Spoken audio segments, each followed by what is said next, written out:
Sherlock Holmes, The Rediscovered Railway Mysteries and Other Stories, by John Taylor, read by Benedict Cumberbatch.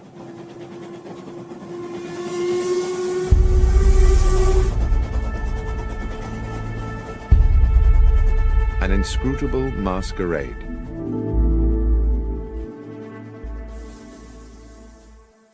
In a drawer, in the bureau of an upstairs room of my current home, there is a locked cedar wood box, which I inherited as a youth from my grandfather. This is, one might say, my box of secrets.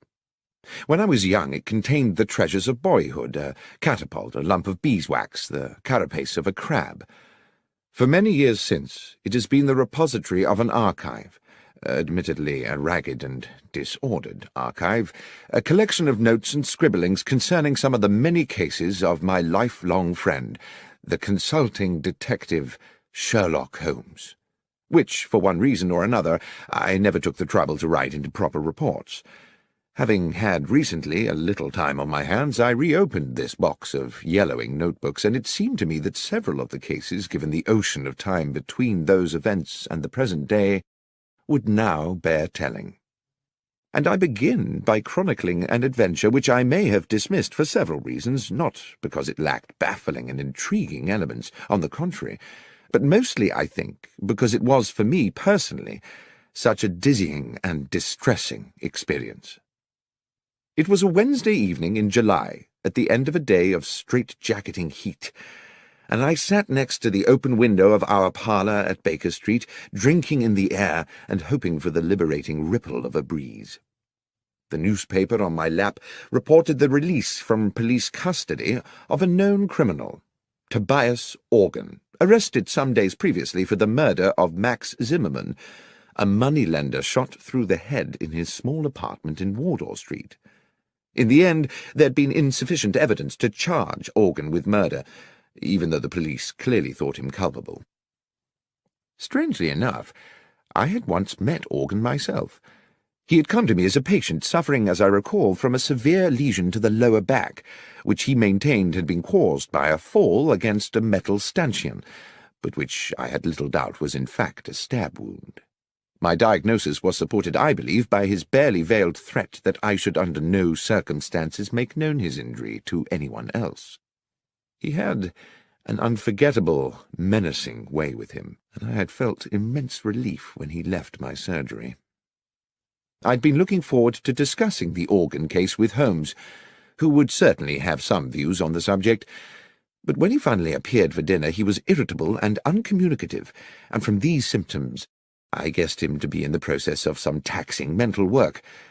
All the same, I had no wish to sit out the meal in silence. "Stifling weather to be out and about, Holmes," I said, peppering a slice of beef. "Indeed, Watson, and equally stifling to be in." He busied himself with cutting into a potato. After a while I said, "I've not seen you today. I presume you were somewhere on business." "Yes, Watson, I was." Another pause, the chink of cutlery. "Somewhere local?" "Somewhere very local, Watson. I'd expect you'd like to know where." "Well, I've no wish to be intrusive." "In the basement. I've been all day in the basement of our house, and since your desire not to be intrusive is clearly struggling against your overwhelming curiosity to know, I will tell you why I was there." And he paused and smiled, "in the full confidence that you will not breathe a word to a soul about it." "Why, Holmes, of course not, and on the understanding that if I do tell you, you will not be able to leave this house until my work is complete." "What?" I put down, almost dropped, my knife and fork. "You don't mean not leave at all?" "That's precisely what I mean. So it may be that you would prefer to forego my secret rather than consent to becoming a prisoner here for what might be several days." Hopelessly intrigued, I gave no thought to the discomfort of being shut indoors in this sultry heat, no thought to the boredom, not even any thought to the fact that I had appointments in my diary. "I'm prepared to abide by your request, Holmes." He stood up from the table, his meal unfinished, and went across to the hearth to retrieve his pipe and tobacco pouch. As he filled his pipe and lit it, he sank into his armchair. "I believe you have been preoccupied with the case of Tobias Organ, Watson." Yes, it has been on my mind. How? You twice left the newspaper open at that page. The moneylender Zimmerman, a legitimate businessman with a wife and young children, was murdered with an army rifle. The police have many reasons for believing Tobias Organ to be guilty of the crime, and one of these is that he owns an army rifle. Organ, of course, denies that his firearm is the murder weapon. Well, yes, I said. One would expect he would. But suppose, said Holmes, suppose there was a science which could with certainty tie a bullet to the gun which fired it. Well, that would be marvellous, I said. But there isn't, is there? Well, Watson, let us say that such a science is seminal. It is exactly this problem which I am wrestling with at present in the basement of the house.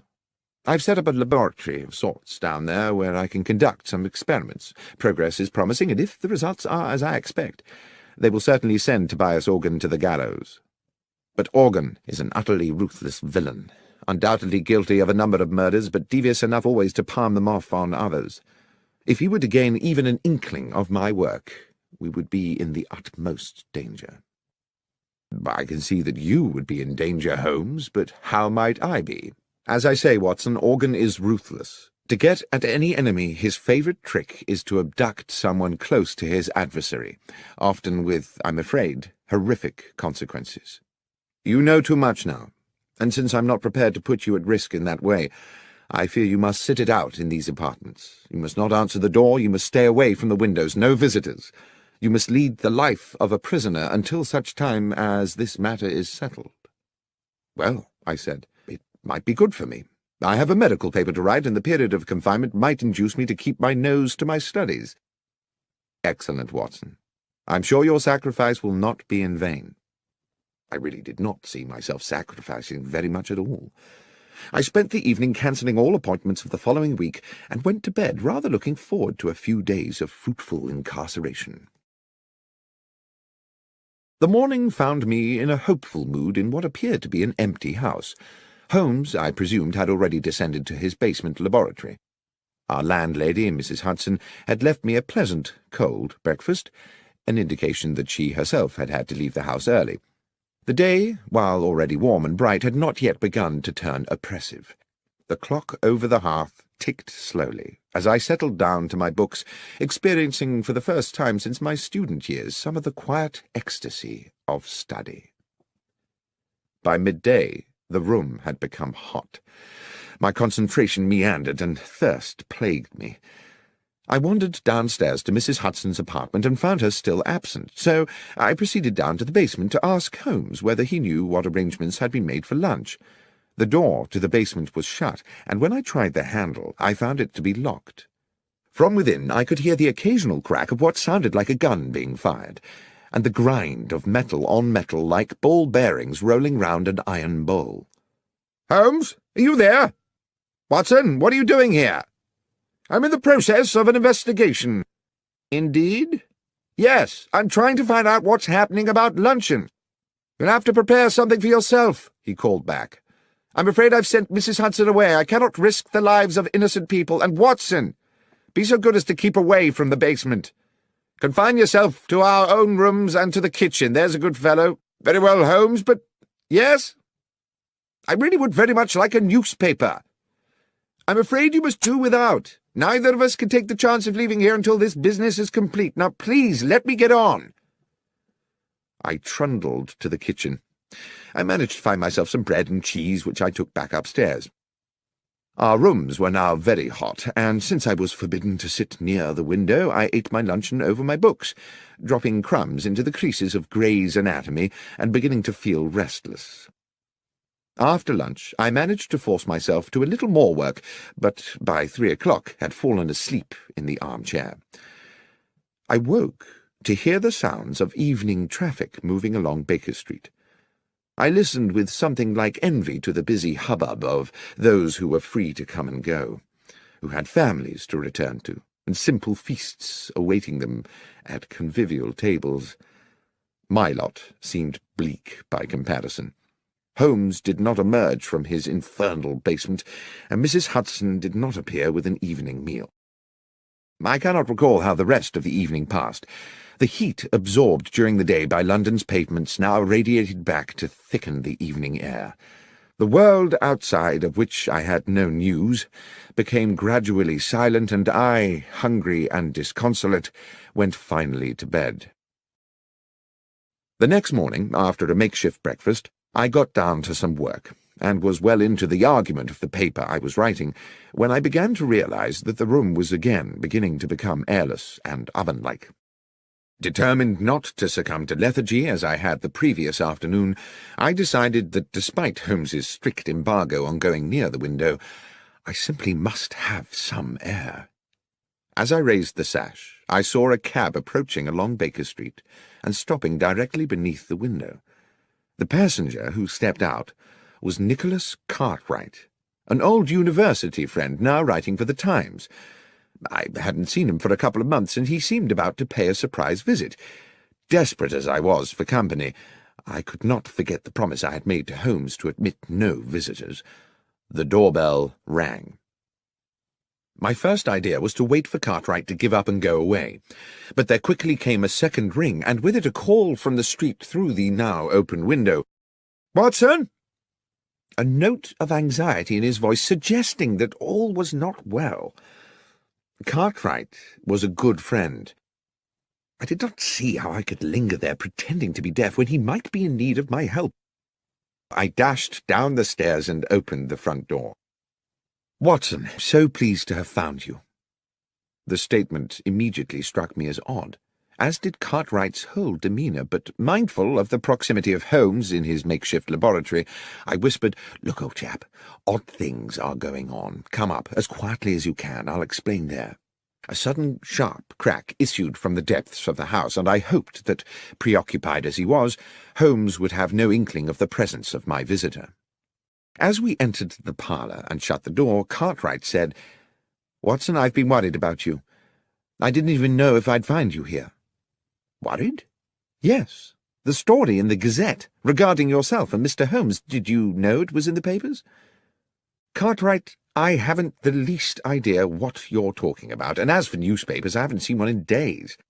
Here." He tossed me the paper, open at about the third or fourth page, and I read the following headline and accompanying article. "Sherlock Holmes and Dr. Watson part company? After several years of celebrated collaboration, the eminent consulting detective Mr. Sherlock Holmes and his medical companion Dr. John Watson have terminated their professional partnership and, it seems, simultaneously ended their personal friendship. Mr. Holmes said that while he continued to hold Dr. Watson in high esteem and to regard him as a man of exceptional honour and professional competence, circumstances upon which he could not and would not elaborate had made it expedient for them to go their separate ways. There was no comment from Dr. Watson." I stood for a moment, holding the newspaper and averting my gaze from Cartwright. Who had written this? Did Holmes know about it? Was there some truth in it? Was Holmes's exile to the basement a way of keeping me at bay while he found alternative lodgings? "This is today's Gazette?" "Yes, Watson. I see you knew nothing about this." "Am I speaking to you as a friend, Cartwright, or as a journalist?" "Well, I suppose, unfortunately, as a friend, John. I say unfortunately because this is clearly a damned good story. But if you wish to talk to me off the record, so be it." "Off the record, then. I know nothing of this, and I don't know whether Holmes has had a hand in it. He's conducting some very secret business at present, and possibly it's connected to that. That's all I can tell you, I'm afraid." "One thing does baffle me," Cartwright said. "How did the Gazette get the story without us getting it too? Anyway, I won't make anything of this, John, until you give me the go-ahead. But I hope if there does turn out to be an exclusive—" "You'll be the one to get it," I said. "Thank you, Nicholas." I saw him down the stairs and closed the front door behind him, finding myself relieved that he had gone. I had no idea that I would be seeing him again soon under even more peculiar circumstances. But determined that now I must confront Holmes with this business, I knocked on the door of the basement. "Holmes?" A long silence. "Holmes? We must speak."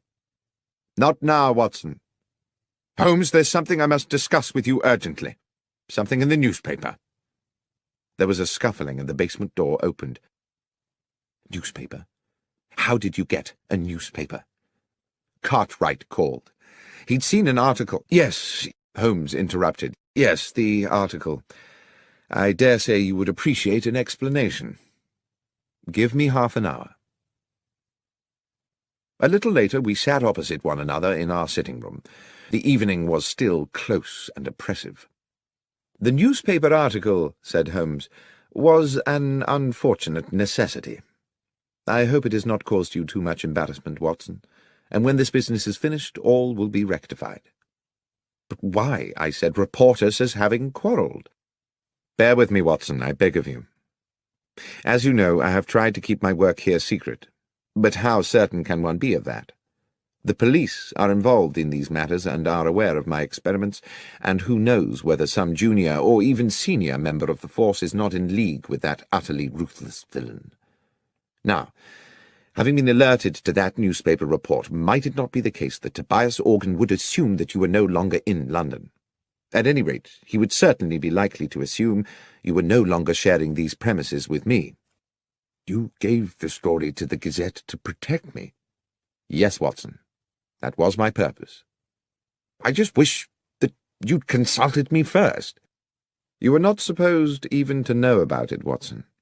And if you had not had a visit from Cartwright, you would never have seen the article. It was unfortunate that he came when he did." "It was the article that brought him." "Yes, a miscalculation on my part. Now, it is late, work to do tomorrow, and I must insist on extracting from you another guarantee." "What's that, Holmes?" "That you will not, under any circumstances, interrupt my work again. It's all very delicate, and a disturbance at an inopportune moment could ruin everything. Is that clear? Not under any circumstance." That night I lay awake in the muggy heat, the bedclothes pulled back, and grieved for what I calculated to be the death of my reputation. At least, I imagined that's how the world would see it, or at least that portion of the world that reads the London Gazette. Holmes and Watson have parted company. But there is no comment from Watson, only a nobly worded valediction from the great detective. Such bitter thoughts polluted my restless waking and tormented my subsequent dreams. And added to all this, there lay a sense that things were still not clear, that something crucial remained unspoken. I woke early, but exhausted. Without going near the window, I took in what I could of the wakening day. The street was quiet. I dressed slowly and descended to the kitchen to find something to eat. The rattles and sharp cracks of Holmes's experiments had already come to life below in the basement, and I wondered whether he had even bothered to go to bed. I was making a pot of tea when the doorbell sounded. The noises from the cellar did not pause, so I assumed that Holmes had not heard the bell. I could see nothing of the front of the house from the kitchen, but after I had taken a few steps up into the lobby, it became clear by means of a side window that the visitor was once again Nicholas Cartwright. I went to the door and admitted him. "Cartwright?" "What's going on, Watson?" "What do you mean?" "I mean, what game is being played here?" "Cartwright? I've no idea what you're referring to. You better come up." He was, I could tell, steaming with anger, though I had no idea what I could have done to arouse it. He would not sit. He stood with his arms behind his back, a man preparing to deliver an accusation. "You told me you were inescapably confined to this house?" "Yes, Cartwright, and so I have been. This is the third day." "Excluding yesterday night, you mean?" "No. I was here yesterday night, too, tossing and turning in my bed at the thought of my ruined reputation." "Watson, see here. Yesterday you prevailed upon my friendship by confiding in me matters which, as a journalist, I considered more than worthy of publication. Had I known that you were deceiving me—" "Cartwright, you have my word I was not deceiving you. I have not left this house since Monday afternoon." "So you have a twin brother?" "No, I do not." "Then please explain to me who was the man outside the restaurant at Marylebone Station at 5 past midnight?" "I take it he resembled me." "More than resembled."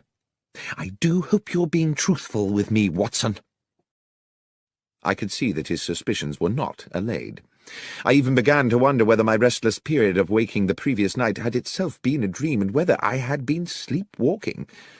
Such things are possible, I know, and the heat, my fatigue, and the events of the last days had left me so baffled that in that moment of confusion I could not entirely rule it out. "What happened," he said, "was that I was walking through the station concourse when I spotted you by the wall of the restaurant, which by then was closed, talking to a man in a brown felt hat. I would have approached you, but when I caught your eye, you cut me as dead as if you didn't know me, and I assumed your conversation was of some importance. The more I thought about it, the more I thought it was a poor way to treat a good friend." Suddenly the fog in my brain gave way to an horrific clarity. I knew that I must rid myself of Cartwright at once. "Thank you for telling me this," I said. "It is of the utmost importance. But, Nicholas, and I pray you won't take this amiss, I must ask you to leave." "To leave?" "Please. This is a fearfully serious business. There is real danger." "You're not just trying to get me out of the way, Watson?" "That's exactly what I'm trying to do, Cartwright, but for a very good reason. Believe me, you will have your story." "Very well, John. Very well." At the front door he patted me amiably on the shoulder. I shut the door on him and leaned against the wall, trying to get my thoughts in order. Holmes had instructed me not under any circumstances to trouble him again, yet this situation was possibly critical. If Tobias Organ had hired some impersonator to look and sound so like me that even Cartwright, who had known me for years, could be convinced, then Holmes might also be deceived, and then what power they would have in their hands. If I could not speak to Holmes, I could at least alert him by other means. I ran up the stairs with the idea of writing a note which I could slip under the basement door, but as I reached our rooms, I heard a cry from the street. Without thinking, I ran to the parlour window. 100 yards southwards along Baker Street 3 men were struggling. 2 of them were bundling the 3rd man into a cab against his will. It was Cartwright. I dashed down the stairs and ran into the street. The driver of the cab had already whipped up the horse and moved off at a lick, but I gave chase, fury and outrage fueling my progress. I pursued them for a good half a mile until eventually they outpaced me, and I stood gasping for breath outside St. Vincent's Church. I sat on the pavement. I needed Holmes's help. The transgression of a broken promise was a trivial thing, surely, in the context of this appalling incident. I would go to him immediately. Aware that, in the haste of my pursuit, I'd left the front door of the house open, a new anxiety overcame me. Clearly this kidnap was the work of Organ's ruffians, and who was to say that they would not take advantage of an open door? I trotted as briskly as I could back to Baker Street. But the door was no longer open, and on such a close and windless day I thought it unlikely it had been closed by a draught. The horrible thought occurred to me that someone may have already got in, and then everything seemed to tumble into place. Cartwright's abduction had been intended to draw me out of the house so that the man masquerading as myself could gain entry. Holmes would be unaware of this. He would eventually open the door of the basement to his assailant, and, believing it was myself he was admitting, would offer the easiest of targets. I had left the house without a key, but I knew there was a possibility of access via the rear of the terrace. This entailed my knocking at the door of our neighbour, Mrs. Harben, an elderly, amiable woman who seemed happy to allow me access to the rear of the building. Here I was obliged to scale a wall to the yard outside the back of our own dingy basement, the front room being that which Holmes had taken for his makeshift laboratory. There was no light within. I opened the door with infinite slowness. The noise of Holmes's experiments seemed to have stopped. The door that connected this room to the front half of the basement was 6 or 7 short paces away, but it was too dark to see whether the bare floorboards were liable to move and groan when I trod upon them. I tested each step before lowering my weight, and moved with the floating motion of a rather overweight pantomime artist. 1, 2, 3. Then there was movement behind me. A hand was clamped across my mouth and an arm locked around my throat. The grip was expert. I could not breathe or move. The hot breath of my assailant in my ear whispered, "Doctor, do not cry out. I'm going to release you and you will turn round slowly and face me. You must not make a sound. Tap my hand if you understand." I reached up to the hand around my throat, and obediently I tapped it. The arm released me, and as quietly as I could I took a deep draught of air, turning as I did so. "Lestrade!" "Shh! Yes, Doctor. Wasn't expecting you here. Or rather, in a sense I was, but since you are just about to arrive, I wasn't expecting you to come in the back way as well." The policeman smirked at his little conundrum. "Will you explain to me," I began, "what on earth you mean?" "Not now, Doctor," he said. "Glad you're here, though, sir. An additional pair of ears. Up close to the door now, and listen, it won't be long." It was indeed less than a minute before we heard the door from the front of the house opening into the laboratory, and the arrival of what sounded like 2 men. The door was closed with a thump, and a gruff voice said, "So this is it?" "Yes, this is where he's working." There was something familiar about that second voice. "And he won't be back for a while?" "No, half an hour, I should think." At that moment, with a shock, I recognized the other voice. It was my own. I turned to Lestrade again, but he just put his finger to his lips and indicated that I should continue to listen. "So what's the plan, then?" asked the gruff voice within. "To match the bullet that killed Maximum with the ones from your gun," said my voice. "The police know you killed him, but they need Holmes to provide them with evidence that will convince a jury. Evidently, I thought, the gruff character is Tobias Organ." I heard him pace about, then spit noisily. "Zimmerman's not the first one I've topped, and they've never got me yet. They say you only got £4 10 from him." "Never you mind what I got. Anyway, I never killed him just for the money. I killed him because he gave me a bad look. He gave me a bad look, and I gave him a bad headache. A bullet right between the eyes. Now, let's deal with this little problem." Suddenly there was a tumultuous crash, as if one of the walls had fallen in. "In we go, Doctor," said Lestrade. He pushed the door hard, and we rushed into the laboratory, where Organ had kicked Holmes's equipment flying in all directions, and where, to my amazement, I saw that he was now being attacked by myself. A perfect duplicate of me cracked him a right hook, then a left hook, and then felled him with a blow to the side of the head. Organ hit the floor like a sack of cabbages. Lestrade was on him in a flash, cuffing Organ's arms behind his back. Lestrade blew his whistle and then proceeded to arrest him. As I stood back to get a better look at my other self, the duplicate doctor put a hand to his own face, wrenched at his upper brow, and pulled and stretched until he had removed his entire face, revealing, beneath the peeling mask, the flaming eyes of Sherlock Holmes. The next moment Lestrade's officers came bursting through the basement door, and Tobias Organ was dragged away. The heat of the day had given way at last to a pleasant evening. Mrs. Hudson had returned to the house and provided Holmes and myself with an excellent evening meal. Now we sat with our brandies, and Holmes with his pipe at the open window, where a gentle breeze lifted the curtains and refreshed the parlour. "As you will have deduced," Holmes was saying, by way of explaining it all to me, "the object of the masquerade was to lure Organ somewhere where we could extract a confession from him by subterfuge." "But your ballistics experiments," I said, "would they not have been enough to convict him?" "It is a science only in the imagination," Holmes said, "and though one day I'm certain it will be more than that, there is much more work to do than I could accomplish in a fortnight. But Lestrade and I agree that if Organ believed himself to be at risk from my experiments, he would wish to destroy them. What on earth were you doing in there, Holmes, if the thing was a complete hoax?" "I'm afraid I did deceive you a little. I was not in there all the time. the mechanism of an old railway clock and a device employing elastic and a drum skin were intended to give the ear the impression of ongoing industry. "Well, it certainly deceived me," I said.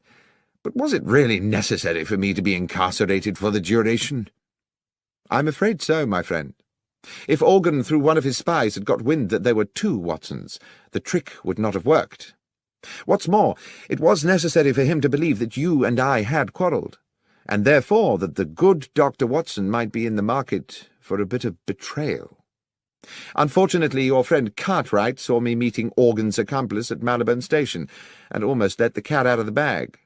It was necessary for us to put him somewhere safe. Lestrade's men kindly subjected him to a temporary and very comfortable period of kidnap. It was you who had him dragged away." "Yes. I had not calculated that you would follow him, of course, or that you would be locked out and find yourself clambering in through the back. But it turned out well. You will make an additional witness for the prosecution." "Do you think they'll convict him?" "Oh, yes, Watson. His confession today was as clear as a bell. Tobias Organ will hang. As for you, my friend, I have given you a terrible time, and as a reward, I'm going to take you to the opera." "Tonight?" "Yes, tonight. Gilbert and Sullivan. The Mikado." "But, Holmes, my memory is you don't much like Gilbert and Sullivan." "No, Watson, but you do. And besides, I have to confess to having a soft spot for the Lord High Executioner."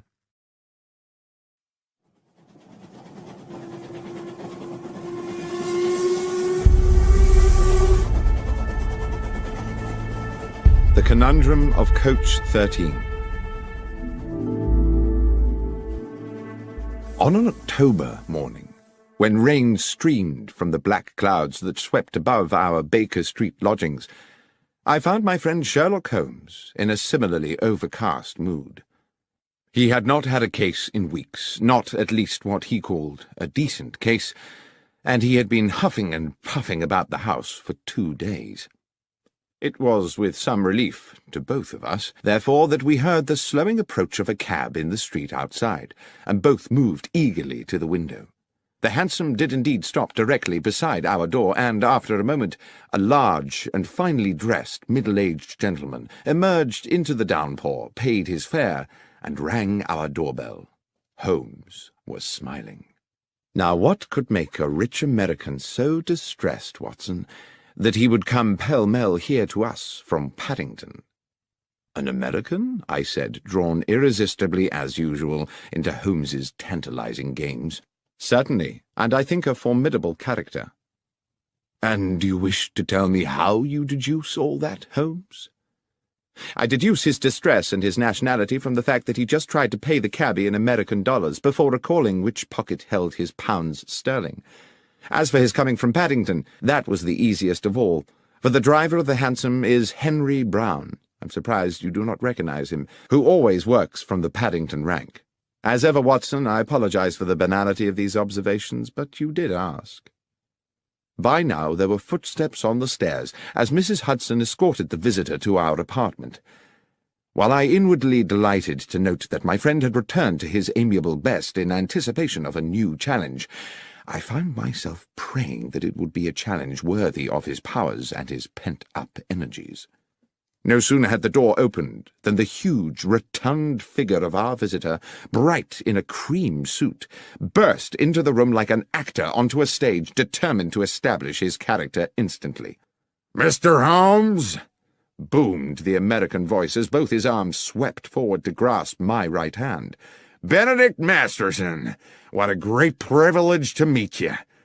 "Delighted, but I am Dr. John Watson," I replied. "This is Mr. Sherlock Holmes." With equally booming apologies, he bowed charmingly to me and turned to my friend. "Ah, yes. Now I see.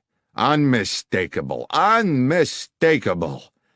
The impression given was that he had found the first Sherlock Holmes of his acquaintance a little short of his expectations. "Mr. Holmes, I wish to ask you to act for me in a business both mysterious and distressing." "You had better sit down, Mr. Masterson," said Holmes, "and tell us everything." and having settled his cream-covered bulk into an armchair and accepted a cigar, on which he continued to puff anxiously as he spoke, the American told us his story. "I am a dealer in gold, gentlemen. Gold has been my life. My father owned small mines in Nevada, which gave us a comfortable living. In my turn, through judicious trading, I've made these assets yield a fortune. I came to London last week because your own Bank of England had made an order for a substantial quantity of gold bars to boost its reserves. The bullion was shipped into Bristol Harbour and transferred yesterday onto a chartered London train for transfer to the bank. I have been in London doing the paperwork, of which there is, let me assure you, no small amount. And I went to Paddington this morning to meet the consignment. The train was there, the gold was not." "I see," said Holmes. "Stolen." "Undoubtedly. How much?" "We're talking 4 or 5 millions, Mr. Holmes." "That's a large loss. Is the gold insured?" "Indeed it is, but you know insurance companies, Mr. Holmes. They are ever suspicious, and the circumstances of the gold's disappearance are, to say the least, rather strange." "The details, Mr. Masterson," said my friend, "if you please." "Well," continued Masterson, tapping a thick cylinder of ash into the ashtray, "I'd asked to commission an overnight train, and also insisted that it be discreet, not armored or escorted, or in any way having the appearance of a specially secured conveyance. I was offered the charter of a passenger train which returns empty from Bristol to London once a week, and which railwaymen jokingly call the bad luck special, not because anything has ever happened to it, but because it normally consists of 13 empty passenger coaches, as indeed it did on this occasion. I insisted that the gold be packed in steel containers, each locked with a unique key. You will appreciate that gold itself, gentlemen, is a weighty metal, so each box contained only as many bars as would enable the containers to be carried. In order to prevent the possibility of them being removed from the moving train, I ensured that while they were small enough to go through the open carriage door, they were too large to pass through the windows, even with the windows slid down to their largest aperture. I then arranged for the doors of the bullion carriage to be locked from the outside so they could not be opened until the train reached London. The train was empty then, apart from the driver and fireman of the locomotive? No, Mr. Holmes. It is railway practice for all trains to have a guard. A practice I was very happy to comply with, since it meant my consignment would have an overseer throughout its journey, and to this end all the steel cases were loaded into the last coach of the train, coach 13, where the guard could keep a constant watch on them. The man employed for the job was a Mr. Lyons, Mr. John Lyons, a mature and trusted employee of the railway company. Here, strangely, Mr. Masterson stopped and smiled. I inquired whether he had ever worked on the French railways. Gare Lyons, you see. Gare de Lyon. Holmes smiled politely and nodded. Oh, forgive me, gentlemen, I could never resist a pun. To continue, the train left Bristol at 3 this morning, as scheduled. But when it arrived at Paddington at 6, the steel boxes of gold were gone. Mr. Holmes, this was an impossible robbery. The train stopped only once for a minute or so to take on water. Hardly time to unload a single box of bullion, let alone 100 of the darn things, weighing in at 150 pounds apiece. And the guard? Asked Holmes. Lyons claimed that he fell asleep somewhere into the journey and woke to find the bullion disappeared. He's being held at Paddington along with the driver and engineer, but all ardently protest their innocence. And with regard to other suspects, can you think of anyone in your organization who might feel inclined to take advantage of you? Masterson pinched his lips and looked embarrassed. Well, if I may confide something to you in the strictest confidence, my estranged wife, Laura, still has shares in the company. She believes that she should have more. There is, some bitterness in this regard. However, I know Laura well enough to doubt that she is a thief. My friend simply said, "Thank you, Mr. Masterson. I will certainly take the case on. Would you be so good as to wire Bristol and inform them that Dr. Watson and I are on our way?" "I will, sir. You mean to go there today?" "Indeed, yes, as soon as I have made a check or two at Paddington Station." "Well, I surely thank you. I can think of no better hands in which to leave the case of the bad luck special than those of Mr.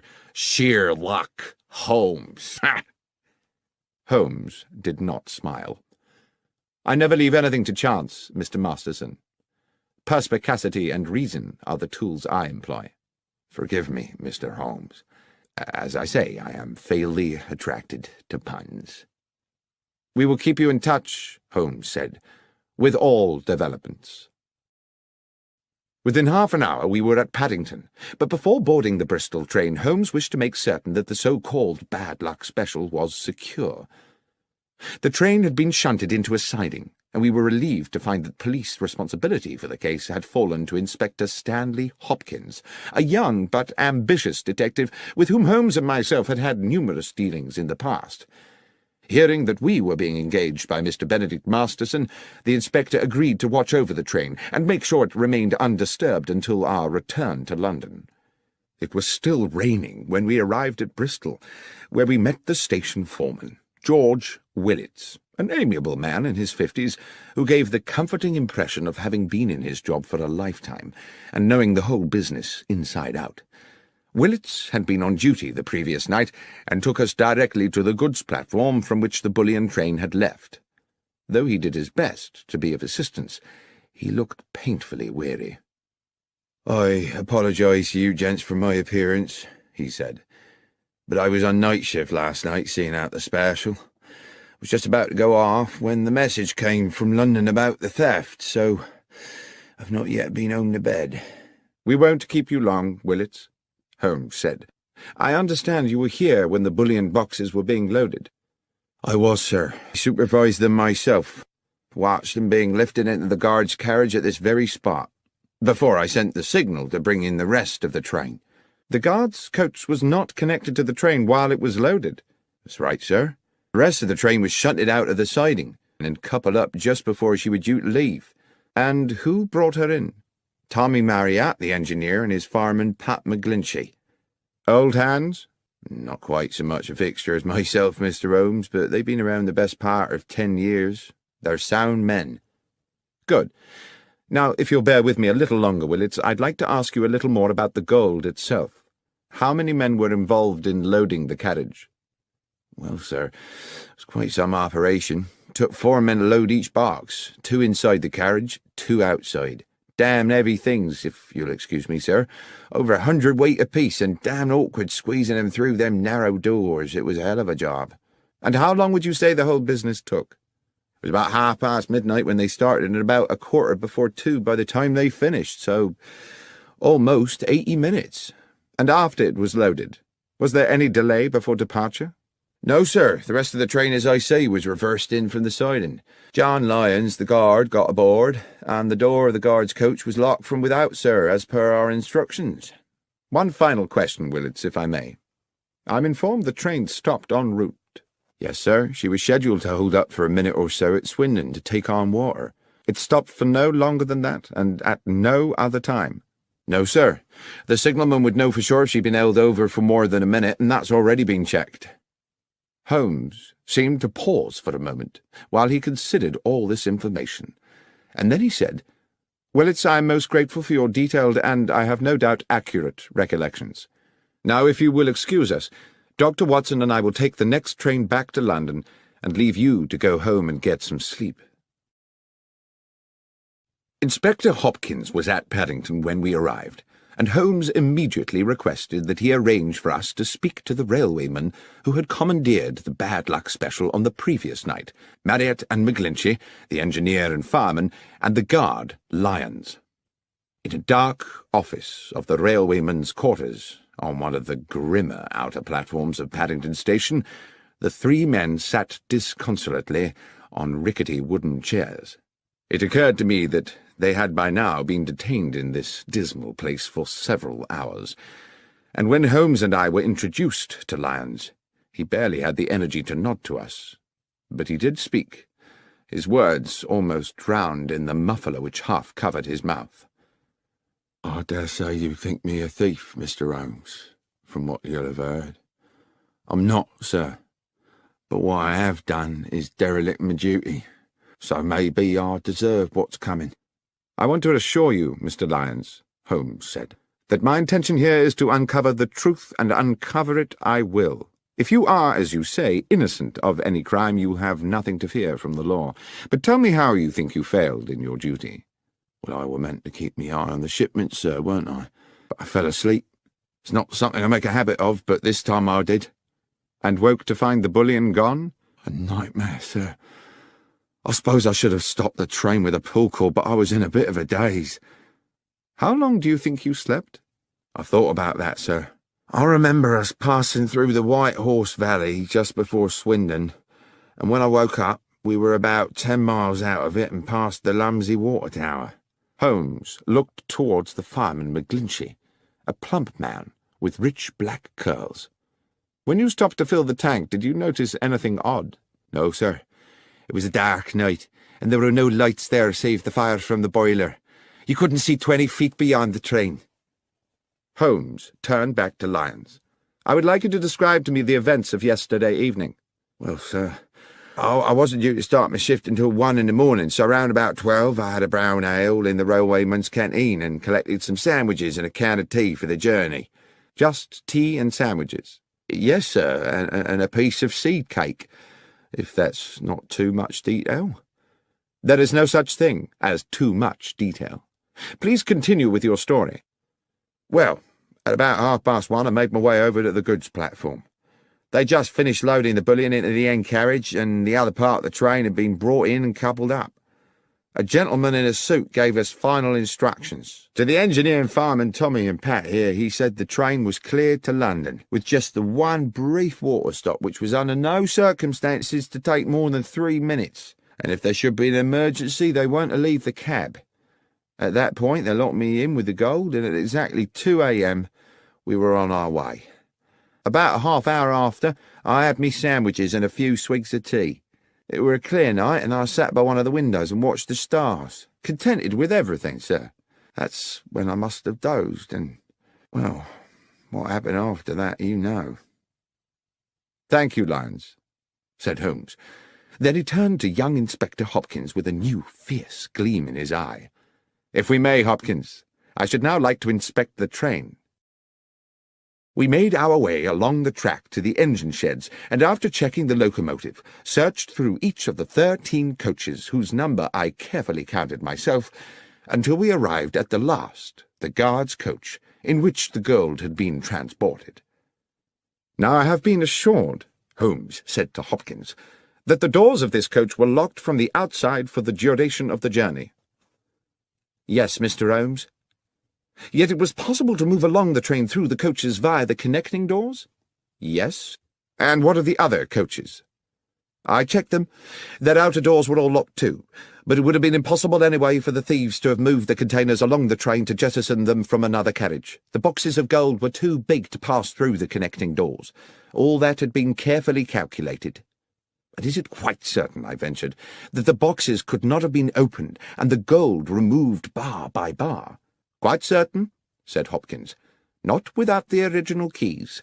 They were unique to each box." "Besides, Watson," said Holmes, "if the boxes had been opened here, then, with or without the gold, they would still surely be here now. Speaking of which, Hopkins, the carriage is just as it was found when the doors were first opened this morning. As I said, Mr. Holmes, nothing's been touched." Holmes took an initial sweeping glance around the carriage interior, then stooped to pick something up from the floor. "This brown paper, I presume the wrapping for the guard Lyons's sandwiches?" "Yes." "This is can of tea?" "Yes." "Curious that he had a can of tea?" No. Curious that a man under stress should be so painstakingly tidy." I don't understand, sir. Never mind. What do you make of this, Hopkins? Holmes had picked up from the corner a loop of scarlet fabric, silken and ruffled. I don't know, Mr. Holmes. I was completely baffled by it. It seems to be a small decorative item of some sort from a lady's wardrobe. A hair tie, I should think, I said. How might it have got here? I don't know, Doctor, I'm sure. But I suppose it's theoretically possible that someone might have concealed herself in another carriage. Holmes had put the object to his nose. There is a perfume to it, he said, but faint, as though it had not been worn for some time. Could it belong to the thief? I asked tentatively. Possibly, said Holmes, though I think that might have been a thief too many. He stooped to replace the scarlet fabric on the floor of the carriage. I think we are close to a conclusion, Watson. Hopkins, I should like to talk to the guard lions again, and to the driver and his fireman.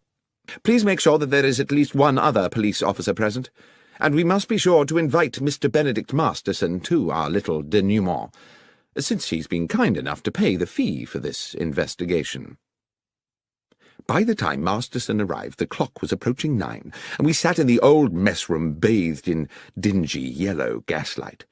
The rain rattled ceaselessly on the roof and windows, and, when we were all assembled, the 3 weary railwaymen, along with Benedict Masterson, Inspector Hopkins, a junior officer, and Holmes and myself, the gathering became hushed and expectant. Masterson said, "Well, this has certainly been a baffling business, Mr. Holmes. But I assume we're here because you've picked up some clues along the way. You are certainly a man equal to his reputation, sir. The inspector mentioned a red silk trinket of some sort." "Yes," Holmes said. He produced the item from his pocket. "This piece of perfumed fabric. The clear message is that someone was concealed in the carriage with the bullion." "I see. And moreover," I put in, "that the concealed person was probably female." Masterson appeared a little shaken. "Female, you say? Oh, dear." "If I may," said Holmes, "we will return to that later. Mr. Lyons, let us revert for the present to the subject of your sandwiches." "My sandwiches again, sir?" "Indeed. The sandwiches you took on board the train last night, together with the seed cake and the can of cold tea. You say you ate them just before you fell asleep." "Yes, sir." "You ate the sandwiches and the cake, you dozed off, you woke up again, and the gold was gone." "Yes, sir. That's how it happened." "And when you came round and realized the gold had gone, you say it was like a nightmare." "Yes, Mr. Holmes." "You were very agitated?" "I certainly was. Too agitated, I expect, to sweep the floor of the carriage." "To what, sir?" "I presume you did not sweep the floor of the carriage at that point, in that disturbed state." "No, sir, I didn't. With respect, sir, that's not my job." "Quite. I wouldn't expect you to, which makes it very difficult to explain why, when I examined the guard's coach this afternoon, I found not a single crumb on the floor. Now, can anyone here tell me how it's possible to eat several sandwiches and a slice of seed cake without dropping a single crumb? Or, come to that, a single seed?" "I promise you, sir, what I said about my supper was true. I remember exactly what I brought and exactly what I ate." "I have no doubt of that, Mr. Lyons." "Then what, sir?" "My point is merely that you were obviously not in coach 13 when you ate the sandwiches." "On my honour, Mr. Holmes, I swear I was." "Oh, you were in a carriage, certainly, but you were not in the carriage in which your sandwich wrapper was found. The coach where you ate your supper, the coach with the bullion, never made it to London." "Mr. Holmes, this is confusing," began Masterson. Holmes interrupted. "On the contrary, Mr. Masterson, it's very clear. The coach containing the gold was uncoupled from the train when it stopped for water, run into a siding by those awaiting it, and unloaded of its cargo at their leisure during the night. It was a perfectly dark night. There was no moon, so the railwaymen, as Mr. McGlinchey here has recently confirmed, could, from the water pump, see nothing of what was going on at the back of the train. "But, Mr. Holmes," said Inspector Hopkins, "the bad luck special has 13 coaches. Everyone knows that. And you will no doubt yourself have noted that we passed through exactly 13 coaches in our inspection of the train this afternoon." "Oh, it has 13 coaches now, of course, Inspector," Holmes said. And it only struck me after we had left Bristol and its pleasant station-master Willits that he had described to us in detail his whole engagement with the loading of the gold and the departure of the train without once mentioning that he'd counted the coaches before the train left. The fact is, he didn't count them. He didn't think he needed to. The bad luck special had always consisted of 13 coaches. He wasn't to know that your accomplices at Bristol had added an additional coach to the train before it was attached to the coach carrying the boxes. A coach with its seats stripped out to make it practically identical to the bullion car. On that one night, the bad luck special had not 13, but 14 carriages. When the train stopped to acquire water, it simultaneously shed a coach, and it very nearly, he continued, turning back to Lyons, shed a guard, too. You're a very fortunate man, Lyons." "I don't feel fortunate, sir." "Your good fortune is that you are still alive, and that in turn is because you are fortunate enough to fall asleep. Imagine if you had not. The train stops. The thieves uncouple the rear coach with yourself inside it. As soon as you see them, you become a risk to them. There's no telling what they might have done. What I believe actually happened was that as they were releasing the carriage from the train, someone noticed that you were asleep inside. They took the opportunity to move you into the next coach, along with your tea can and sandwich wrappings. You may be thankful you did not wake at that moment." Masterson wore an expression of amazement. "I am full of admiration, Mr. Holmes. But at the same time, I feel somewhat desolated. This clearly means that someone in my organization has betrayed me." "Which brings me back to the ring of scarlet silk discovered in the carriage, certainly an intriguing adornment to the problem," said Holmes. "It could indeed signify the presence of a woman." "But there is the mystery," I said, "of how she got there, or what she might have done." "I think, however," said Holmes, "that is a mystery with a simple solution." At this point Masterson appeared rather tragically stricken. "You're thinking—" "Yes," said Holmes. "You're thinking that my estranged wife, Laura— Dear God, that foolish woman—" "Oh, come along, Mr. Masterson. You know full well your wife had nothing to do with it. There was no one aboard the train save the 3 men here, driver, engineer, and guard, and none of them had anything to do with the robbery." The 3 railwaymen looked at one another as though they had suddenly had revealed to them their entitlement to a joint fortune. "As for the thieves," said Holmes, "they are to be located somewhere nursing a hoard of bullion, apart, of course, from their paymaster, who is sitting here with us. Is that not so, Mr. Masterson?" Masterson blustered and steamed. He was outraged. This was absurd. "How dare you, sir? What evidence have you for such an outrageous suggestion?" "I had misgivings from the beginning. I could not understand why you came to me so quickly after the theft had been discovered, when you had so much else to deal with. I see now that you were at pains to demonstrate to the insurance company that you were doing all in your power to recover the bullion because, of course, if you could have both the gold and the insurance money, you would have considerably augmented your fortune. But worse still, what your partners in crime would have done to Mr. Lyons, had he not had the good sense to fall asleep on the job, hardly bears thinking about. You were prepared not just to steal, but to be an accessory to murder." "This is speculation, Mr. Holmes. This would not stand up in court. You should be looking for another felon. What about that red silk ring?" "Ah, yes. You've been very subtle about that, Mr. Masterson, suggesting your wife's name one moment and the next assuring me that she could not possibly be implicated. I doubt whether you thought she would be, but you certainly sought to throw me off the scent. What was that item, if not a red herring? And is that not, for those who like to play games with words, another way to say a red herring?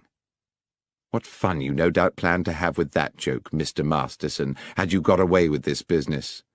Now it seems the joke is on you. That was one pun, Mr. Masterson, which you would indeed have done better to have resisted. But whether justice was fully done is a moot point. In expectation of reducing his own sentence, Masterson eventually divulged the names of his accomplices, and led police to the embezzled bullion. And although he was committed to prison for several years, it was clear that once his sentence was served, he would continue the life of a wealthy man. "I can't understand," I said to Holmes a couple of evenings later, "why you seem so damnably happy." "A man is never more content, Watson," he said, "than when doing well what his nature has fitted him to do. On which thought, will you pass me the tobacco pouch? I think we should indulge ourselves in a brace of good pipes."